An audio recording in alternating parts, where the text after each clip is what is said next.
several films in the last few days, and I have been too tired to do video reviews, so I'm going to do a handful of videos um, tonight because I have makeup on because I went out to an event. Um, so I'm going to pair these two films together because they're from the same director, René Clair. I watched two of his early films. I'd seen a few. I've seen Le Million and I'd seen A Nous la Liberté. I said that really terribly. Um, and some of his later films, but these were two of his other early French films I hadn't seen. The first is Sous toits de Paris, also known as Under the Roofs of Paris. It's from 1930. It was an early French sound film and a musical. But it's like his other musicals, A Nous la Liberté, that I'm just going to say it terribly, and Le Million. It's almost like these I don't know how to explain it. It's definitely not like early American musicals. There's very specific. It almost feels like Les Mis. Like Les Mis feels like the way the songs are in Les Mis feel like the way the songs are in these early French musicals. Les Mis really came out of, I think, this history of the French musical.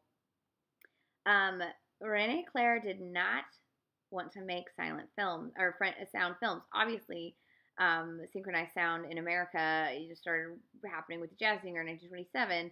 3 more years, and finally René Clair was like, "All right, if I'm going to do this, I'm going to do this how I want to do it." And so he made he made a sound film using certain techniques that he felt uh, were the better way to layer sound in, which included um, basically if you ever take a film class, you learn about diegetic and non-diegetic sounds, and he was very much a fan of non-diegetic um, sounds that come and you're not sure where they're coming from and things like that. And you can kind of see it. It's very kind of experimental in this film. It almost makes it feel what's sort of for it makes it doesn't make it makes it feel ahead of its time. The plot, however, not ahead of its time. It's basically two friends. They fall in love with the same girl. They both end up in shenanigans. One friend has to give up the girl to his other friend, and the girl gets no say in all of this.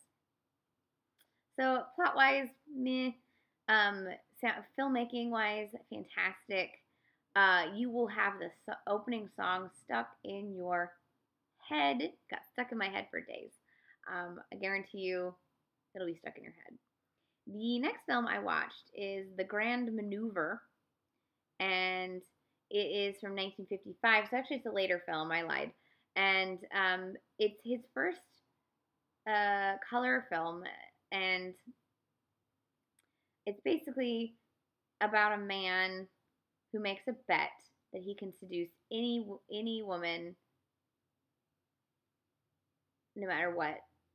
And as you well know, in any of these cases, when somebody makes a bet they can seduce anyone, whoever it is they choose is going to be the person who is unable to he's unable to seduce.